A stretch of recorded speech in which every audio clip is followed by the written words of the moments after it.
774. Ang ating pong oras, 9:19 ng umaga. That time check was brought to you by Department of Health, ACS Manufacturing Corporation, ISO certified world-class quality. ACS. Nakatutulong ang laxatives at over-the-counter na gamot para maibsan ang pagtitibi o constipation. Pero ang labis na paggamit ng mga gamot na ito ay maaaring makasama rin sa ating katawan. Ang mainam na solusyon pa rin, sanayin ang ating katawan na kumain ng mga pagkain na mataas sa fiber.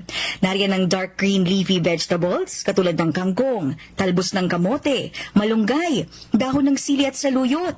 Isama mo na rin ang kulitis, talilong, at asitaba.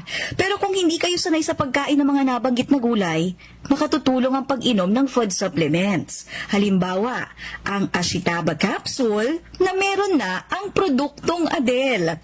Ang Adele Ashitaba capsule kasi ay mayroong kalkon na may dietary fiber na doble ang dami kaysa sa spinach. Meron din itong pectin, isang enzyme na nakatutulong sa pagtunaw ng iyong kinain.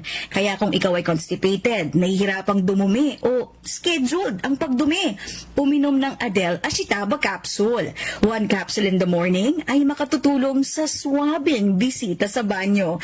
Ang Adele Ashitaba capsule ay mabibili sa EDSA Garden House sa Quezon City Memorial Circle. Muli nating balikan ang doctor's orders sa DWWW 774, your clinic on the air.